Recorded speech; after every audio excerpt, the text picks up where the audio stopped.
Hey, what's up, guys? Got a review for a movie that's been in my watch pile for a few months now.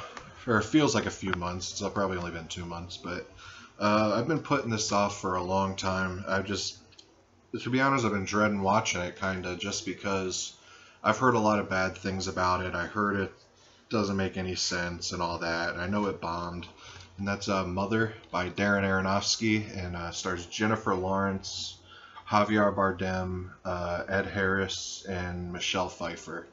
And essentially, first I'll do the review of like my experience watching the movie and what I thought, and then once I read into it after watching it, my thoughts on it after that, because it did change a little bit after knowing some background. But basically, Javier Bardem is a writer. His whole house burned down, and Jennifer Lawrence, he ended up, from what you know when you first see it, he ended up dating Jennifer Lawrence, and she's rebuilding this house. And out of nowhere, Ed Harris comes knocking on the door, and he's kind of intrusive, but you don't really know what's going on. And then Michelle Pfeiffer enters the picture, and you don't really know what's going on with that, and stuff is just really bizarre. They're being really rude to Jennifer Lawrence in the house, and Javier Bardem seems to really dig these people, though. He's siding more with these people than he is Jennifer Lawrence, and it just slowly keeps escalating until like the last 25 minutes. It's just nonstop, just craziness, and you're wondering like what in the world is going on with this. Now I will say the acting I thought was really good. I thought Ed Harris, Michelle Pfeiffer, Javier Bardem, really good. There's some moments like where Javier Bardem will get pissed, and he plays it pretty intensely. I just think he's a really good actor. Jennifer Lawrence, I've heard people shit all over her acting on this. I think she won a Razzie too. Don't quote me on that. I think so though, but I think it was kind of undeserved. I mean, she plays the part good. I mean, there's not a whole lot for her to really do. She just like reacts to a lot of stuff, but I think that was the point of it. I mean, and you actually kind of get really annoyed by her character because throughout a lot of it, you're kind of just like, man, this chick needs to chill. You know what I mean? But yeah. So I dug the acting. I thought it could have been shaved like 10 minutes. It was about 10 minutes too long. But other than that, for it to be 2 hours, I mean, it did keep my interest for the majority of the movie. I think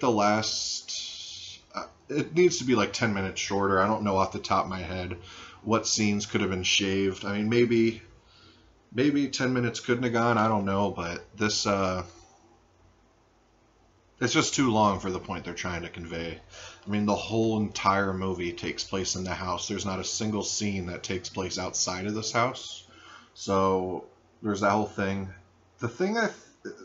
There's like some CGI with this heart thing in the house when she like presses up against the wall. When you see it, you'll know what I'm talking about there. I didn't dig that. There's like a lot of stuff like that. I mean, I will say straight up, don't go into this expecting a horror movie. I mean, there is some horrific parts in it, but it's not considered a horror movie, in my opinion. I gotta say too, there's a lot of moments in this movie that I thought were really laugh out loud funny. I don't know if it was intended that way. It may have, I don't know, but there's a lot of moments where people will do something and it's just funny. Like there's two scenes in particular. Like one scene where she keeps telling this couple, stop sitting on the sink, it's not braced yet or whatever, because she's in the middle of renovating this house.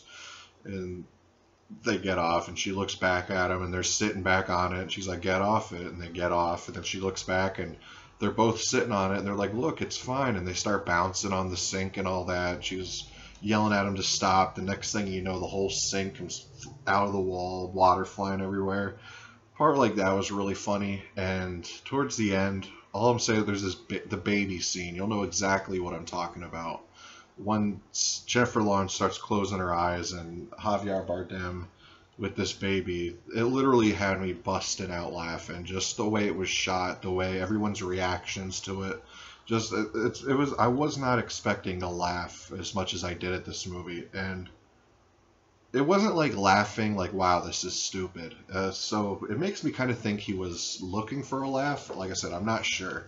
But the transfer to this looked pretty good. I mean, there's nothing really that really pops out. I mean, it's a pretty muted movie. Like I said, the whole thing's in this house, so it's nothing but like browns and stuff like that. Even all the clothes are pretty brown and bland. But I like this better than I actually thought I would. Well, so I'm glad I did check this out. You know, Requiem for a Dream is still my top favorite movie from Darren Aronofsky, and I think that's only because I relate to it more. In the past, I had drug problems. A lot of my friends still do have drug problems.